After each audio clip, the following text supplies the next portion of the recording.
This is a smaller crowd than I expected, but that's okay. Welcome to Poetry Open Mic at the Rockingham Library. And because we never know how many people are going to be coming, we usually ask the poets to read one poem a piece, and then once everyone gets a chance, then we can go around again and read another poem. I hope that, is that going to work for everybody? Is that going to be okay? Yeah, okay. He's still on again. I just turned the air conditioning to 67. I'm sorry. Yeah, it should be cooling It's off. cool when you first walk in the door. And then after a while- Yeah, then it gets... Oh, he's sweating because he's nervous. Yeah, right. So, who would like to start? Oh, good. This is Joe Hammond. I'm going to start off with a poem about one of the battles that occurred during the Vietnam War. And it's of particular significance to me because I was one of the people that intercepted the initial message that Landing Zone Bird was going to be attacked. So, here we go. The Battle of Landing Zone Bird. It's called the Yuletide Battle. On December 26, 1966, on a hilltop in Ankei, there was a tent full of operators of the U.S. ASA. Morse interceptors heard something they had not heard before. They knew it was important, something they could not ignore. Headquarters of the NVA 3rd Division was transmitting loud and clear. What they were transmitting was for their 22nd Regiment to hear. OCB-1, OCB-1 was the command that repeatedly was sent. Intelligence officers of the 1st Cav figured out just what it meant. All available data suggested an attack on LZ Bird was on the way. A chopper left to warn them and arrived that very day. The first man who exited the chopper was dressed as Old St. Nick. He passed out cigarettes and candy, but the levity was quick. The other man who came with him was serious and grim. The joy of Christmas faded as the soldiers heeded him. There was no comfort in the warning that he gave. You will soon be attacked by a massive human wave. On December 27th at 1:06 in the morning, the 22nd attacked without any warning. The perimeter was beached and sky troopers fell. During the battle's first moments, things didn't go well. One sky trooper was returning from the shower, metal pierced his body and depleted all his power. As he lay there motionless upon contested ground, a battle was raging. There was death all around. Enemy soldiers were advancing, and as they went upon their way, they finished off the wounded, but they missed one man that day. The soldier who had showered lay naked on the ground. When the attackers saw him, they just ran around. Upon this hapless soldier, God's love and mercy was shown. Apparently attackers thought he was one of their own. At first the outcome of the siege seemed to be in doubt. The weather was bad and many reinforcements could not get out. Then the Cav's artillery, 105s loaded with shells called beehives, were fired directly into hordes of the foe, and rivers of blood started to flow.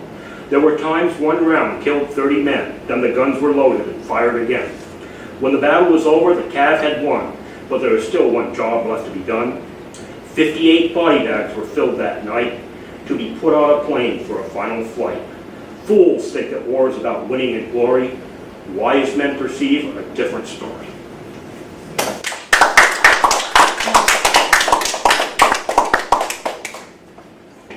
Who'd like to go next?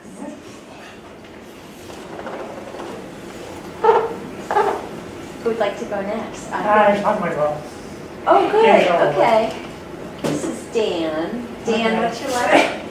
This poem I recited in relation to 5th grade. It was the only A plus that I ever got.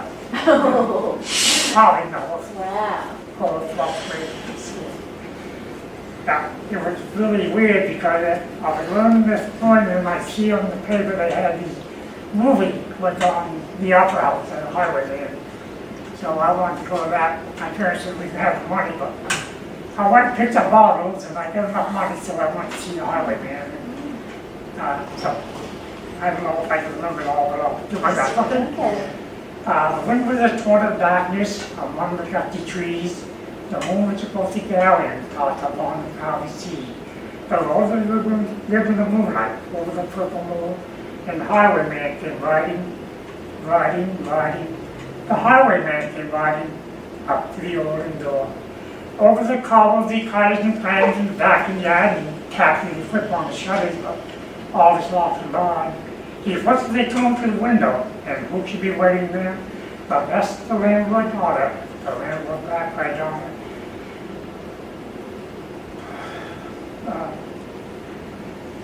Boy.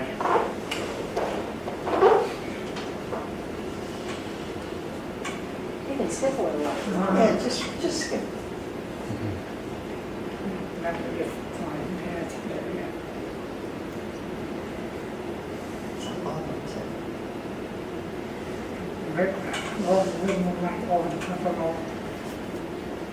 The highwayman came riding, riding, riding, the highwayman came riding up to the open door. Over the cobbles, the clouds and the plants in the darkened yard, and tapped with his whip on the shutters, but always walking by. He whistled a tune to the window, and who should be waiting there? But that's the landlord daughter, the landlord black-eyed daughter, clad in the dark with a glove knot and a long black hair. Meanwhile, dark in the darkened yard, a stable working creep, where Tim the old to listen, his face was white and peaked. His eyes were hollow with madness, his hair like moldy hay. But he loved the landlord daughter, the landlord red-lipped daughter. Dumb as a dog, he listened, and he heard the robber say, "One kiss now, my bonny sweetheart, I'm after prize tonight, but I shall be back in the yellow gold before the morning light. Yes, they pressed me sharply and heard me through the day. Look for me by moonlight, watch for me by moonlight, I'll come to thee by moonlight, though hell should bar the way." He rose upright in his stirrup, he scarce could reach her hand, as she looked in the hearing casement, his face burnt like a brand. As a black first-aid perfume came trembling over his chest, he kissed his ways in the moonlight, both with black rays in the moonlight, and tugged at his reins in the moonlight, and galloped away to the west. He did not come in the dawning, nor did he come at noon, nor out of the tawny sunset before the rise of noon. The red folks troops came riding, riding, riding. King Jordan came riding up to the open door. They said no word to the landlord, they drank his ale instead, but they gave his daughter bound her at the foot of his narrow bed. Two of them knelt at her casements with muskets at their sides. They were deaf at every window, and held up one dark window, for best could see through her casement the rove that he would ride. Tra-la, had they heard it, voices ringing clear. Tra-la, in the distance, where the deaf they did not hear. Over the brow of the hill, the highwayman came riding, riding, riding. The highwayman came riding. The red coat looked there climbing. Then she stood up straight and still, and her finger moved in the moonlight, shattered her breast in the moonlight, and warned him with her death. Not till the dawn had he heard it, his face was gray to hear, how best the landlord's daughter, the landlord red-lipped daughter, had watched for her love in the moonlight, and died in the doctor's hand. My eyes, I think I pushed out. He turned. He did not know who stood, powered with the head of a musket, drenched in the most sweet blood. Not till the dawn had he heard it, his face was gray to hear, how best the landlord daughter, the landlord red-lipped daughter, had watched for her love in the moonlight, and died in the darkness there. Back he sped like a madman, sweeping his course of sky with a great road smoking behind him, his bandaged ragged eye. When they shot him down on the highway, down like a dog on the highway, and he laid a poor bug on the highway with a bunch of lace at his throat. And still on winter's night, they say, when the wind is in the trees and the moon is a ghostly gathering tossed upon a cloudy sea, and rode through the moonlight over the purple moor, the highwayman was riding, riding, riding. The highwayman was riding up to the old inn door. over the cobbled declared and plants in the darkened yard, and tapped with his whip on the shutter, but Paul's walking by. He put the light through the window, and who should be waiting there? But that's the landlord's mother, the landlord's ready daughter, planning a darker love knot in a long black hair.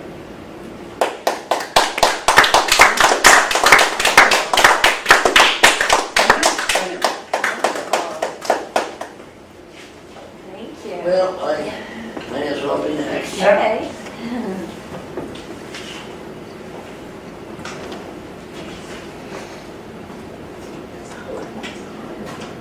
And Well, I had a friend that had dementia. He forgot to how to brush his teeth. Well, I guess I forgot to shave. But anyway, I wrote a poem called Envious. When the leaves turn a crimson hue, and the snow and the cold solidifies the dew, and the breath is seen with each exhale, then the cat finds time to chase its tail. Then comes to mind an lonesome thought. Let's see, that's pretty good. Well, then comes to mind a lonesome thought.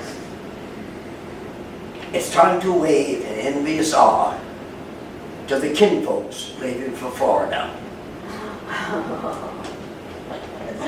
That's great.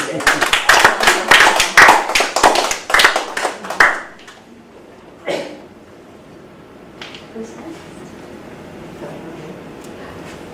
Oh, you're a listener. He might change his mind, but for now he's a listener. Unlikely, but yeah. Okay. He might change his mind, but probably, Well, you but must- it's fun. You must have a couple. What? Let me go this. Are you both going? I can No, go. no, Oh, I okay. Okay, great.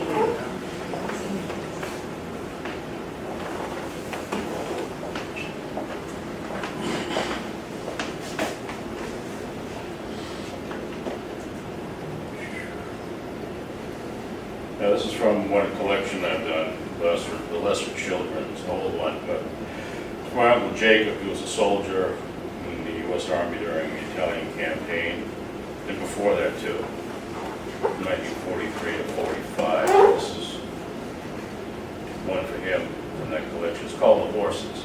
Could I ask you a favor? Could you talk a little louder? Talk a little louder. That'd be okay, yeah. That's the first time I've heard that. Oh. Okay, I can talk a little louder, all right? Good. Better now. If This that's not gonna be is from my Uncle Jake. I wrote this, it's part of a collection I wrote, not published yet, from the Lesser Children. Goes back to about the 1980s. It's called, he was in the U.S. Army in the 1940s. He fought in the Italian Peninsula Campaign. He survived it, came home. And he'd been in the Army before that. He'd been in the National Guard in the 1930s. It's called The Horses. The Horses. In 1938, the U.S. Army rode horses, while the Wehrmacht planned the V-2.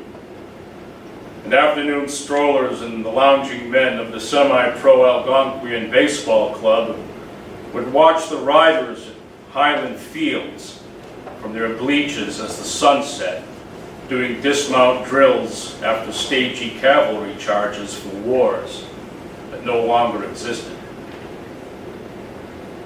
The remounts would plod on through the dust and tribulation of days spent denying defeat, over pitted mats of trampled under bunch grass and maidenhead fern buried in goldenrod, sighing in hazy ravines, beckoning with their exhausted, excited hush for all the children and men and the horses to sleep, the way a lover might reassure another after passion spent that there would be other days in which to love.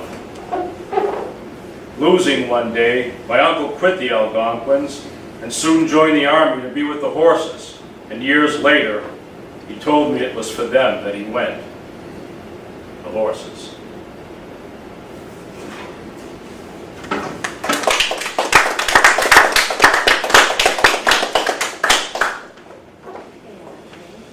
It's your turn. What's left? You feel ready? Never ready.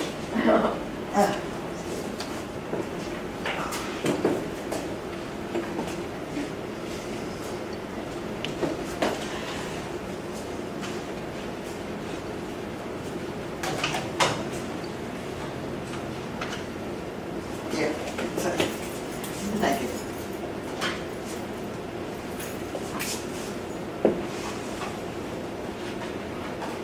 This is part of a series I'm doing now, but you may have heard some of them the next time you're here.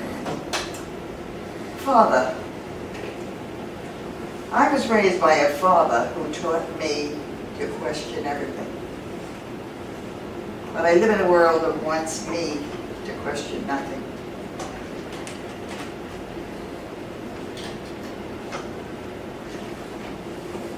Epiphanies. A weary eagle rests to heal itself. The globe shakes. Man has proved not capable of governing, nor of being governed.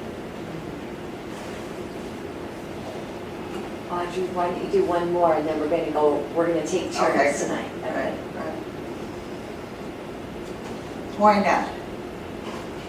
From day when I was told never to write in the margins of any book I read, I followed this advice, found it difficult at times.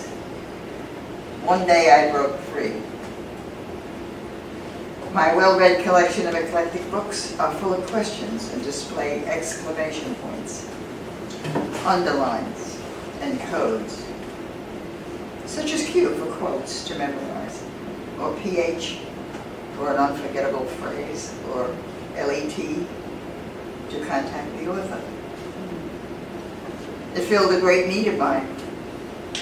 I often pick up used books, find thought-provoking works or lines underlined, a note in the margin, an item or two circled.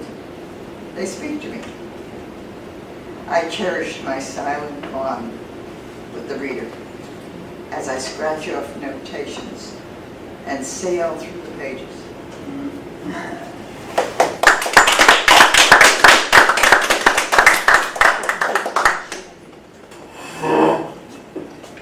Hi, Hi, welcome. Where'd you get? I'm Peter Raven, I'm late. Well, we're glad you're here. Yeah, And, next. um, Am I next? if you feel ready. Yeah. Ready or not, here I Remember you come. reading it. Now, the local TV station is filming us, is that okay with you? Oh, so like it's live and, Well, it's not live. Not live. so you can edit out the bad parts. Okay. Sail me home. Want is an armed bandit ready to pull off course. The sirens are singing among the treacherous rocks.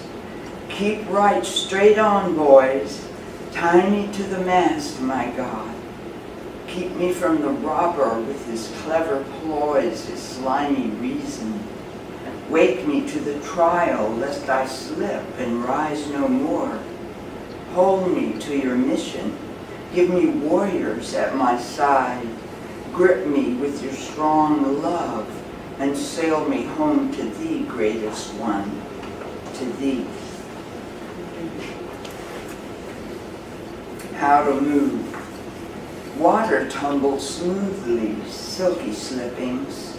I want to move through this now like that, following the course, flowing to the lowest place, pulled by simple gravity, going full to the empty place, to what draws me on, to the sea and the sun, and the free clean wind, with friends upon the beach, a moonshine walk among phosphorescent waves, and a talk that understands and holds. I like to explain to you, we're taking turns with the poems. So do one at a time. Is that okay? I didn't know that.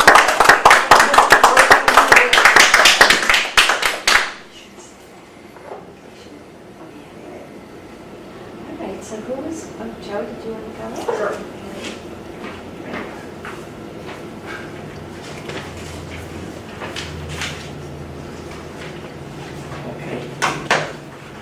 Another cheery one to listen to. The title of it being Kill or Be Killed.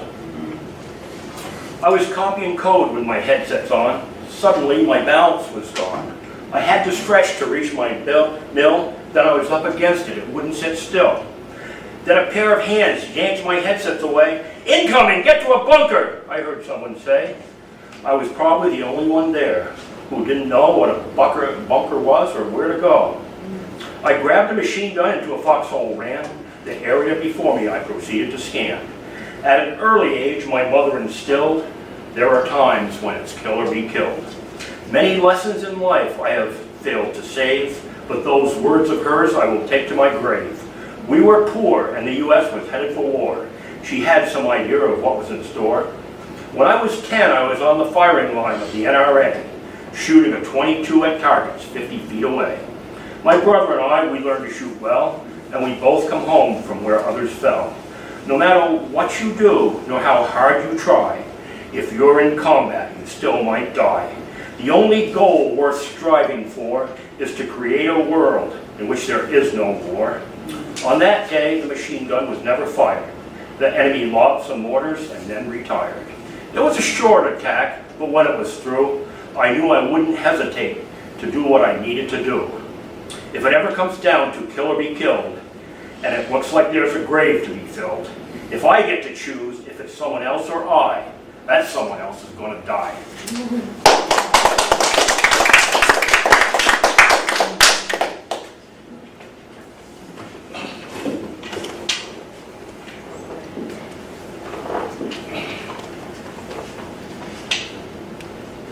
Back years ago, you probably all knew about hippies.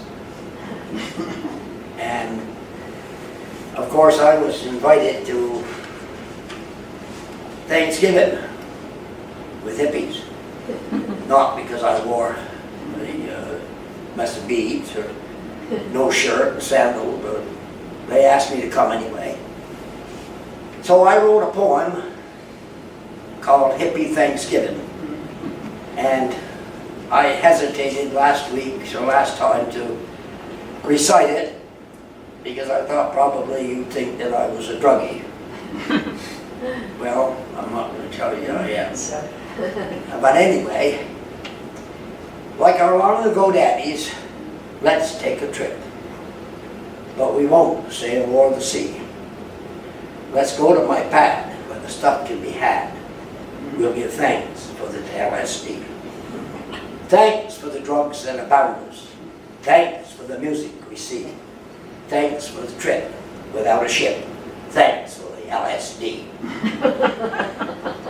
And then as a sequel, I wrote, like a long ago daddies, while taking the trip, you can't turn back easily. So if you have a wife and enjoy life, say no thanks, LSD. Right.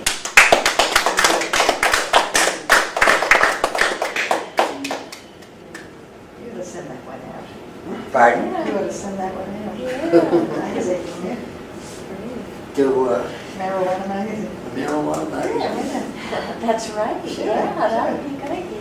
I wonder how much they pay. yeah. Not much, but still it's something. Yeah. So Dan, did you Yeah, want? have you got a second one? No, I don't. No. Well, that first one was amazing, so. I think talk about me. Well, that was, I could never remember that. I don't have recited. Can I recite it again the next time? Yeah, sure. Okay, maybe I can do better the next time. Oh, that's a good idea. Practice makes perfect. Yeah. Okay. David? Stephen, did you want to read next? Next person? Nobody else? I think so, yeah. All right, I'll go with that.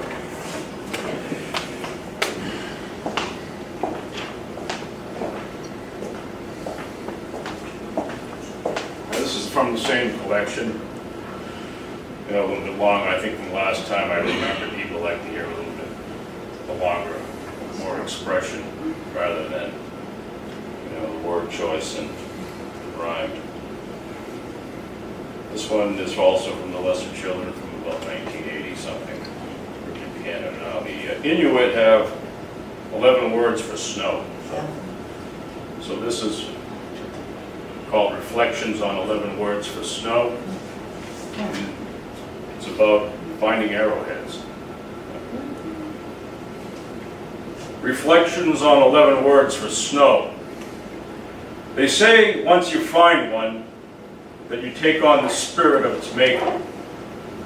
That the point projects a power, as in the old days when people centered them beneath the porch to avert lightning bolts. This may be actual Indian and white man belief, or it may be playground superstition. Both thoughts are so old, it really does not matter. Anyway, I found one back there on my old playgrounds, which had once been Indians' homes. I just wondering what to do between then and death. It was a spear point, convex, grooved, broken in half, but beveled and smooth, what was left of it. I just thought it was a plain old stone at first. But all this happened so long ago that babies climb ladders.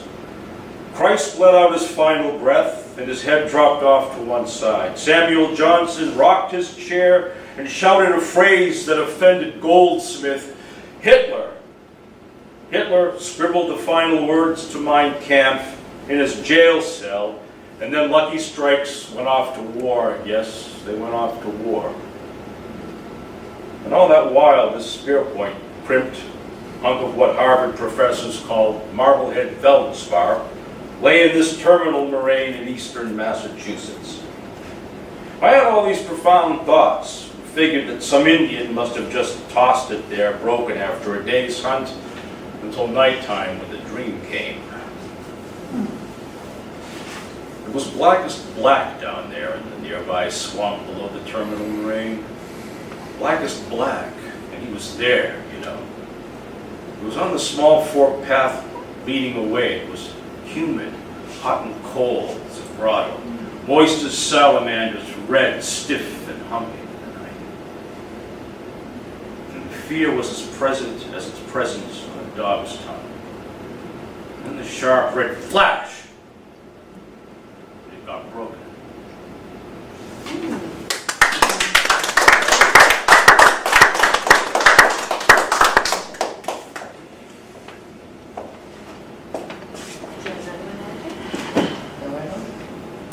Well, we're just kind of taking turns, so you're the next one. Which one goes first? Yeah.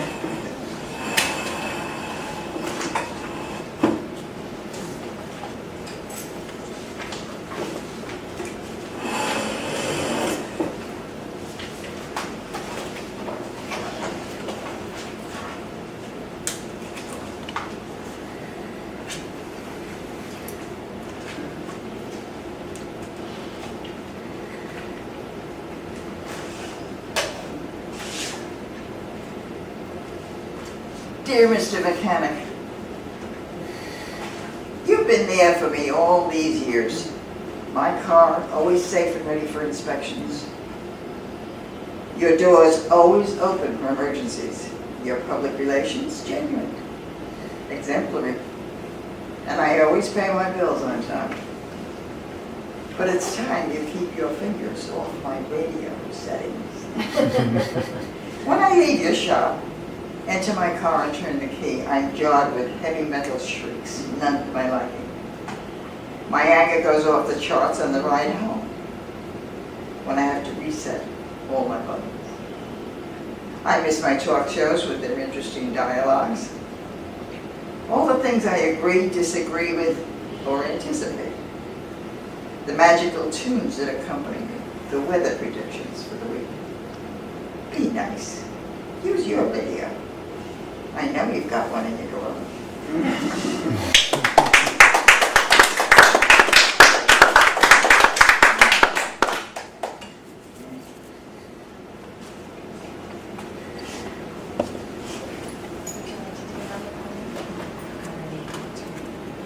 Which one? Sure. What's your name again? Yeah.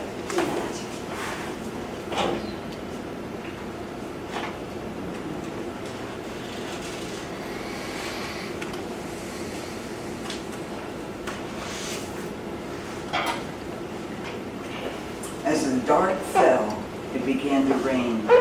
I mounted my chestnut quickly and off we rode, galloping, galloping over every hill, through every valley, over every mountain high and creek bed dry and river wide and deep. On we went till I saw sights that made me tremble and dismount and wonder should I go on, but yes. Again I mounted my darling chestnut and off we rode full tilt over everything and everybody until again I saw what I could not see. And I stopped to wonder, but no, on I must go. So on we did go till my beloved chestnut fell beneath me. I kissed his broad, clear forehead, smoothed his forelock between his ears, patted his strong neck one last time and closed his tender eyes. I took off the saddle and bridle and laid him to one side that he might go as he came. And with a sob I ran on in my boots till my boots wore through and I cast them from me and ran on barefoot and bedazzled until my legs were utterly spent and I stretched out my arms to the place and cried for help. And the place heard me and saw me and came to me. The place came and picked me up in strong and capable arms and carried me away back to its resting place. And I saw that heaven was not a place, but a being clothed with the blue of the sky, with eyes brighter than the stars, and arms to hold me forever free.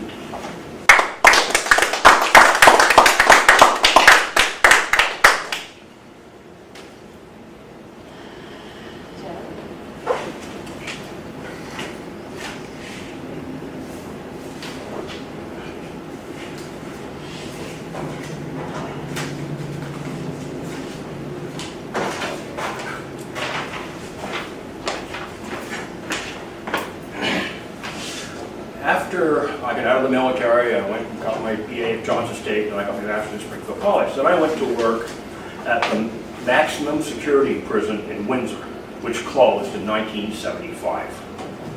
And this is a poem about something that happened in the cell block there. I was talking to an inmate in cell block C. I could hear the noises of the block behind me. Then the block suddenly became quiet as a tomb.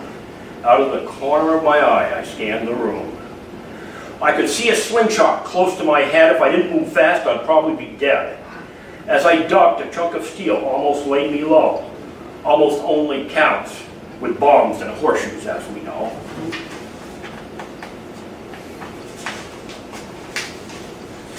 I found the slingshot that was left behind. It was cut from a red-hot water bottle, the common kind. I saw only one person near where the missile came from, but there was still some doubt from whom the shot had come. I was on the second tier looking down below. Before I accuse, I want to really know. Another person could have shot and fled. I withheld judgment and nothing was said. More than a decade later, I was at the Woodstock jail. A guard approached me with a revealing tale. He said, "When I walked in, an inmate said, 'I almost killed that man you know at the Vermont State Prison long ago.'" I checked out to see who had made the claim. The man I had seen and he were one and the same. I've seen him since and we get along fine. He has his cross to carry and I've got mine. It doesn't serve a man well to hold a grudge. One day we all must face the ultimate judge. And this happened like 30, 40 years ago. And when I went to the VA the other day, I just happened to see two different people who described this person, who now lives in Heartland, Vermont. And he said when he got out of jail, he's done well, he's raised a family, and he really has turned himself around. And, you know, that, and in corrections, we used to have a belief that people can change. Right.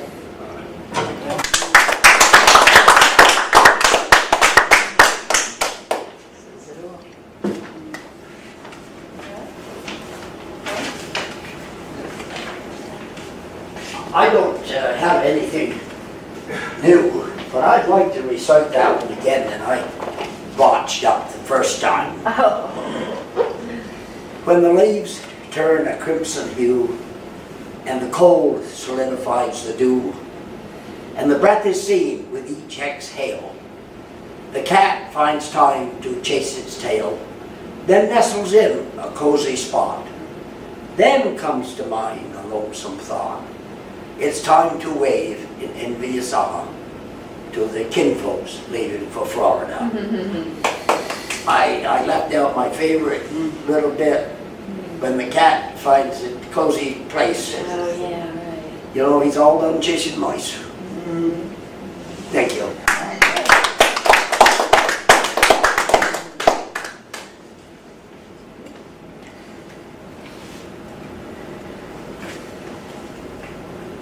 All right, okay.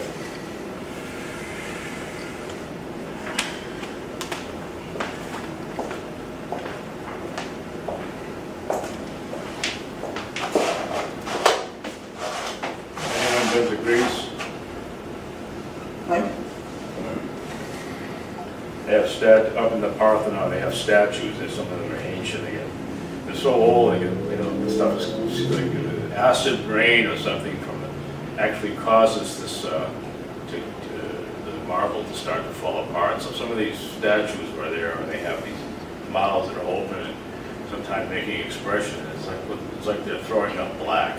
Apparently. Same thing on the stonework.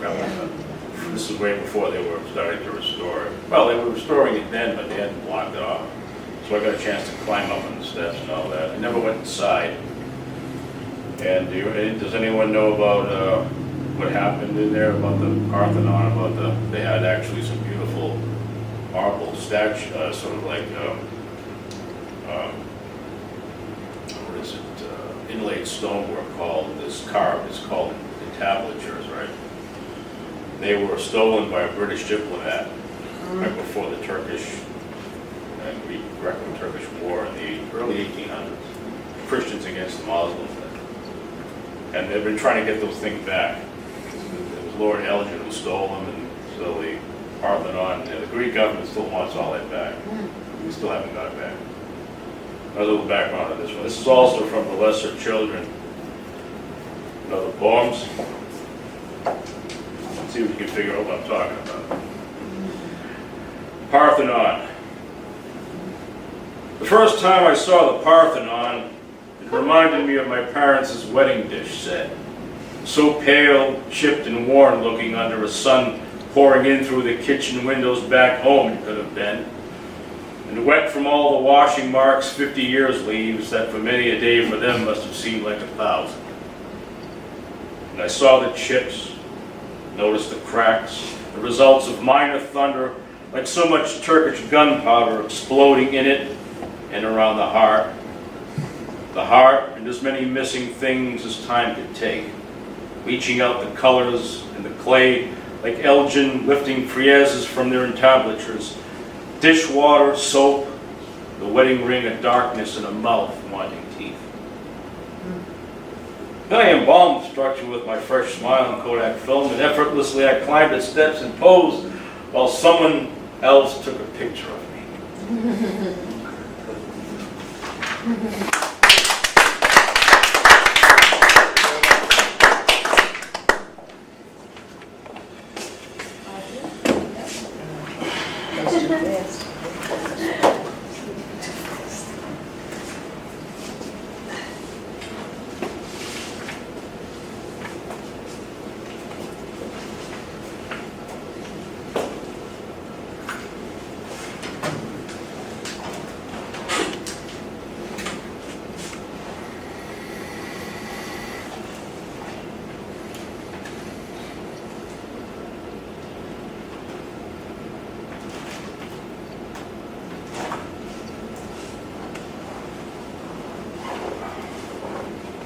Words.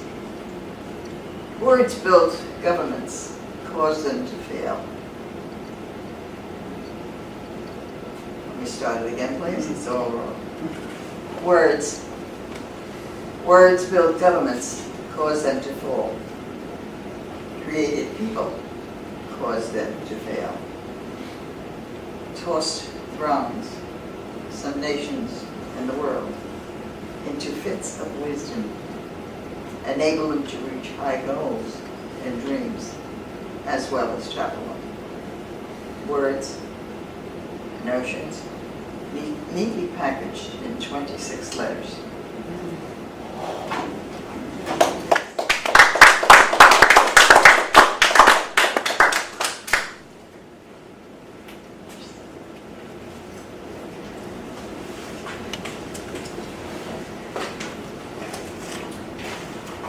$100.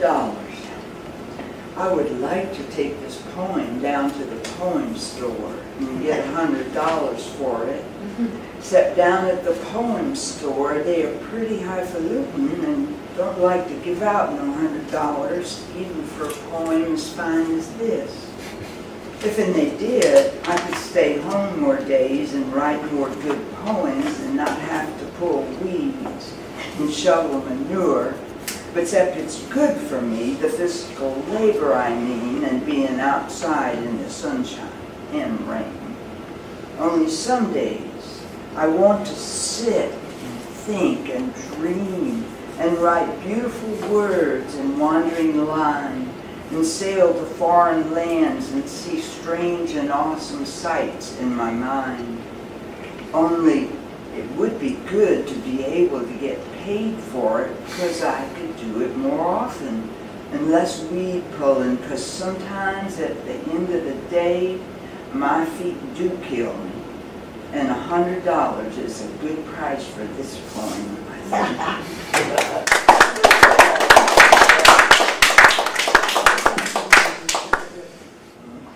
Do you want to do another? Oh, sure.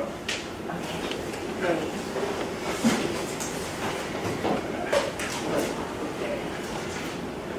When I grew up, I had a couple of heroes. One of them was one of the boys that used to take me fishing, and the other was a Catholic priest by the name of Father Forrest Ruel. Maybe somebody here might have heard of Forrest and know it. But I wrote a little poem about him, it's a short one, called The Good Padre. The good Padre died. What a loss. He's now in heaven with his boss. His sermons taught us how to live. He taught us to believe, to love, and give. He taught us that all men sin, and all have good deep within. Forgiving each other is what life is all about. The love of God we can't do without. It's easy to forgive those who ask. For those who don't, it's a harder task. To forgive others is what it takes to be cleansed of our own mistakes. When we have the urge to do what is wrong, we need to ask God to help us along. In the name of Christ, ask evil to leave, and it will be gone for those who believe. The lessons he taught were clear in my mind by the time he left this world behind. It was a great gift that he gave to me, and I'll pass it on to all I see.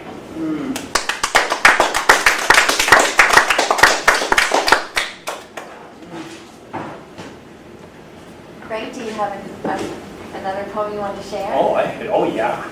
Oh. Well, actually, I would love for you to, but I was gonna ask Frank. I don't have anything ready off the top of my head. What about the wedding? Can you do the wedding poem again? I guess I could. Would that be okay? I love that. I think this will be the third time she's heard it. It's called Grandpa's Memoirs. Some poets write about the stars, then tell about their light. Others write about the moon, then wonder which is right. Is it made of green cheese or is it made of stone? But I prefer to write of love as I sat here alone. While planning for our future, we had an awful fight. She thought I was wrong, but I thought I was right.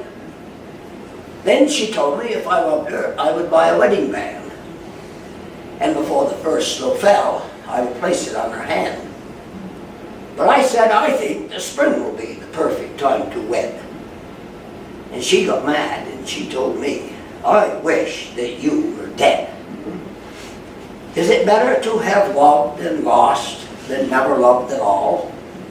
Or should I go and call her and say I do this fall?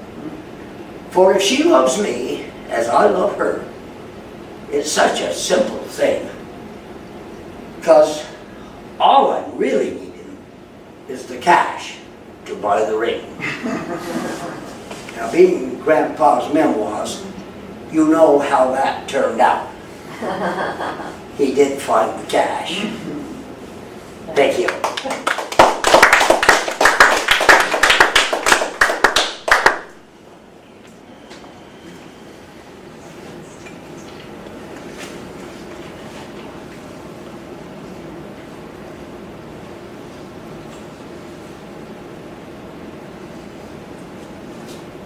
Oh, Stephen, did you want to do one? Or second on that? Yeah, sure.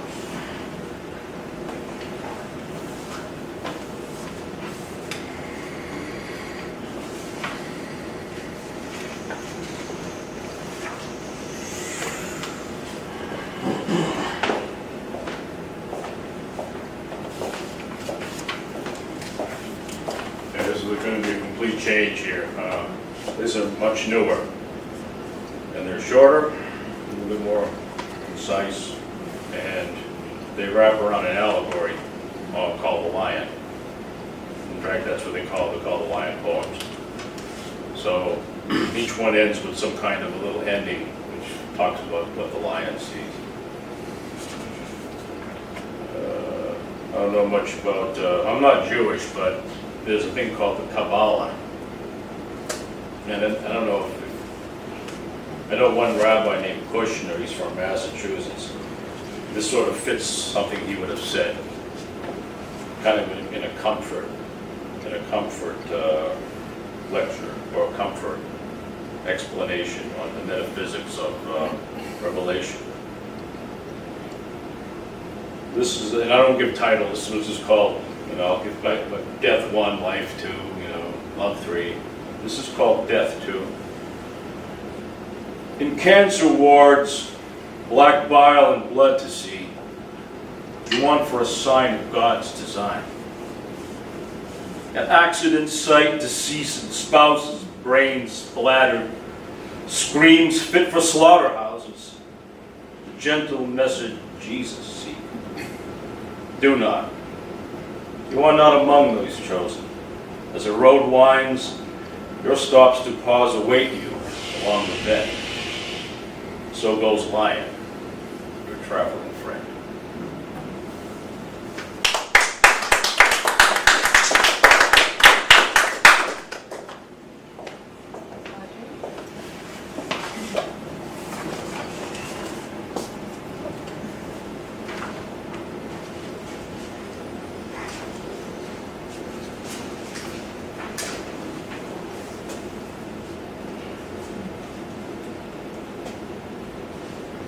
Dick Clark leads, I follow.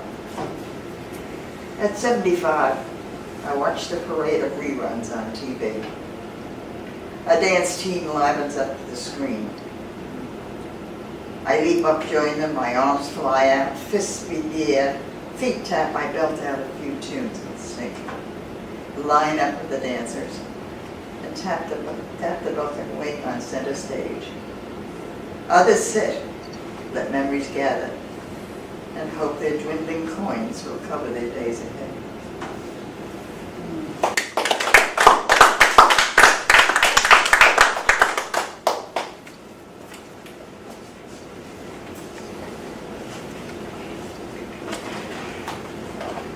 Now the time.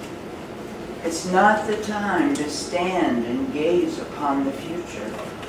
It is time to launch out upon the deep waters, to search and find that holy land to which we go, to leave all sorrow behind, to toss aside all fears, to entrust everything into your loving hands, your sure guidance, your wonderful reasons why.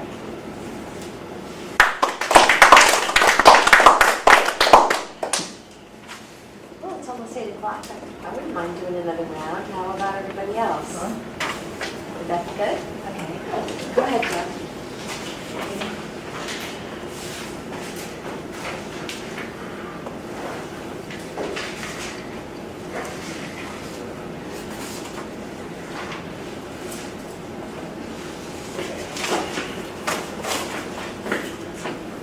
This one's the story of the 2nd VC Regiment.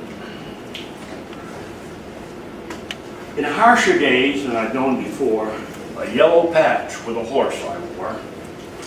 To intercept Morse code I had been trained, it was time to use the skills attained. We intercepted messages the enemy sent, so we would know what he was doing and where he went.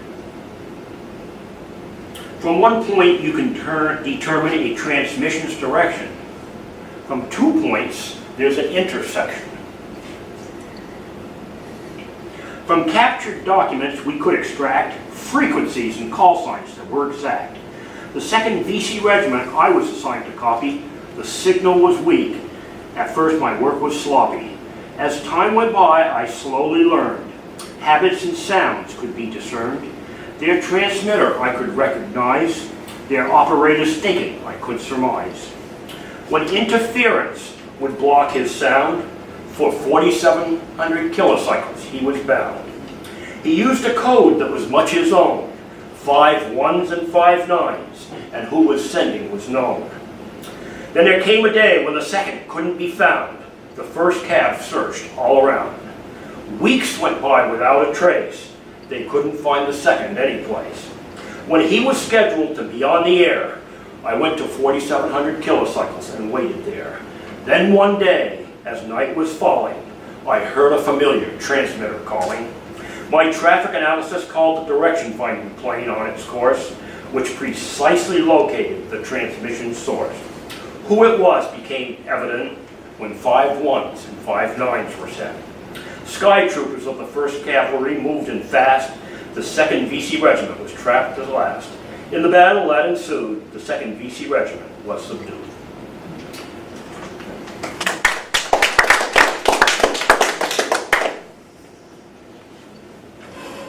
Anything else you wanted to You share? want to Frank? hear something you've heard before?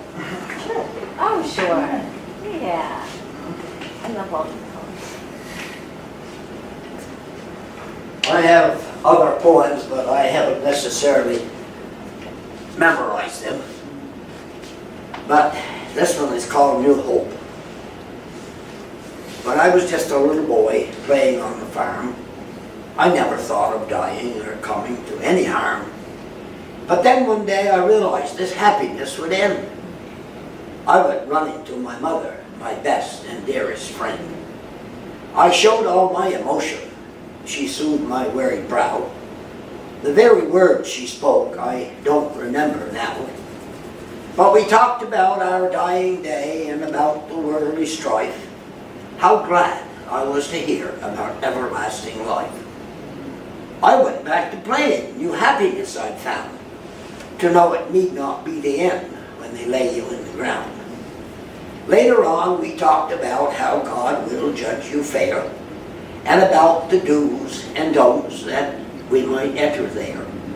Oh yes, I guess I've had my doubts, but I never will forget the kind words of my mother. The kind words, and examples that she set. And now when loved ones pass beyond, I somehow think I find my sad heart does some weeping because I'm left behind. Now, pretty soon they're going to say that about me. But I was asked to recite that at a funeral in Wallingford. And then they had another funeral or reenactment down there in Connecticut. And his wife asked me if I would go to Connecticut to recite that. So I did. So I have recited it a couple times at funerals, but I think it's good anytime. Yes. Thank you. Thank you.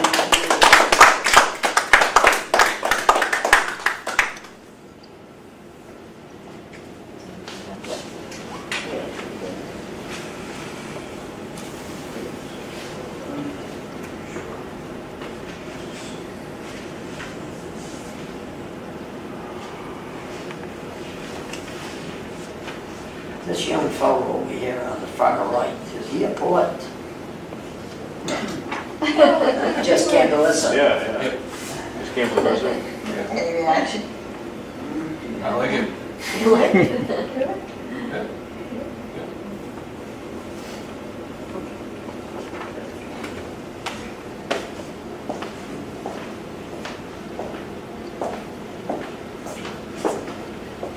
Thought I had a copy of one I had read at my father's funeral, actually. We had Methodist. I think it was part, I don't know if I put it in part, I'll look at it. But I was going to read that and follow up on that. But it's something that gives a, very nice, something that gives a little bit of a spin to eternal life here. This is also from the Lion Poems, called Protean. In raging tide, not far the reef surface swirled, changing, fluid as air, this stern water coerces life to pair, cooperate, threatens and forces to fight at such tempo that the very seahorses, recombinant, splayed across these roister plains, riding one another, saddle-free, serenity, said Lion, gained.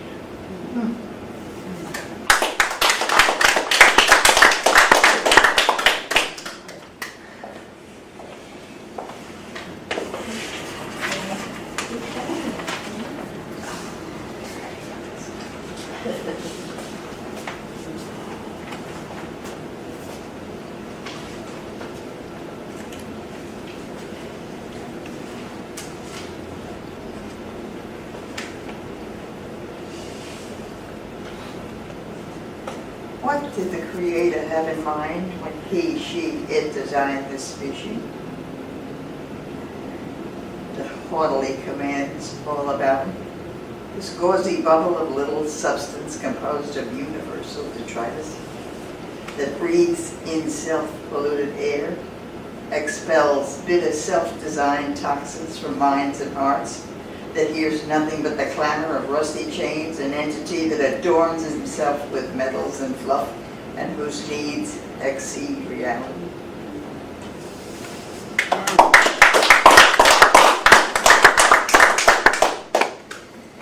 I suggest a small break here for a little bit so you can, I don't know. Yeah. It's only one left there. Yes, Yeah, I didn't know after, After that. Tell me your name again. Pia. Pia. If you wanted to, we wanted to continue after Pia, we could. And- Sure. Or it's an hour, so Yeah. it's been an hour, so if you want to call it a night, that's fine too, you guys decide. Yeah. I mean, a pause, just like a brief break, so we can, I don't know, never mind, just a suggestion. Okay. If we decide to stay, we're going to have a brief pause. Gladness. Love spreads her wide wings, bids us join her brood, shelter neath her mighty pinions, privy to her exquisite forms, her sweetly held secrets. We can thrive in her provision, her opening heart, her listening mind. Sequestered in this cathedral, safe from all beasts, our own hearts again can sing.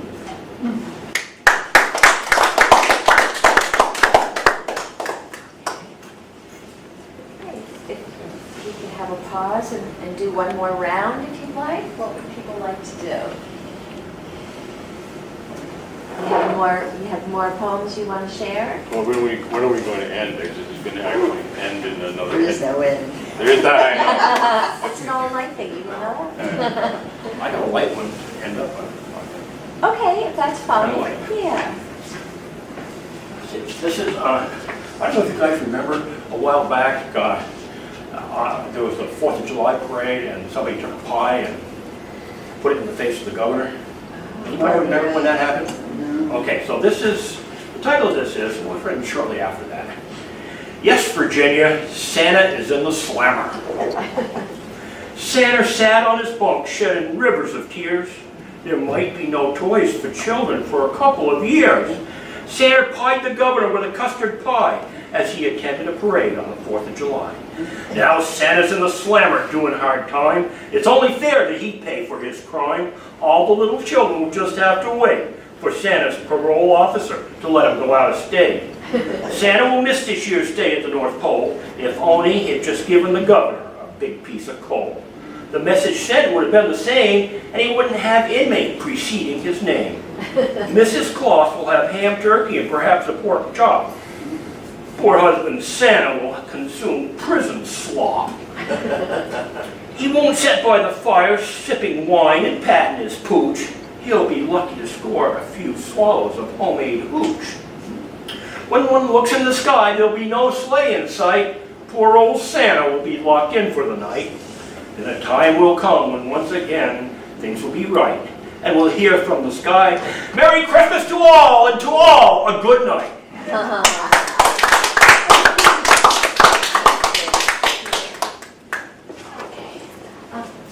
I just wanted to, I think we had a good evening, don't you? Yes.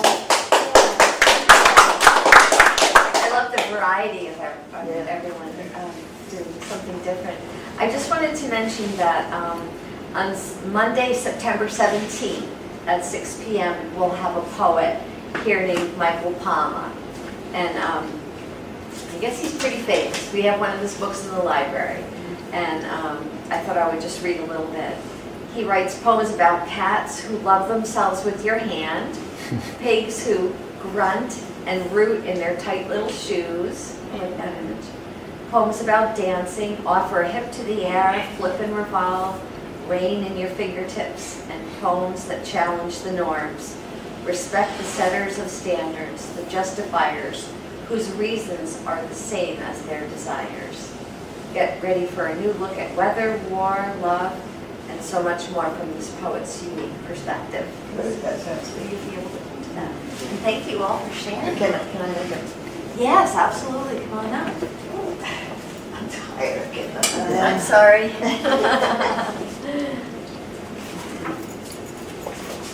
I've enjoyed tonight so much listening to all these different voices. It's amazing. We have a group in town that meets weekly. But it's a critique group. If anyone is interested in pursuing this poetry along those lines. Now, what I mean by that is Pia and I belong to this group.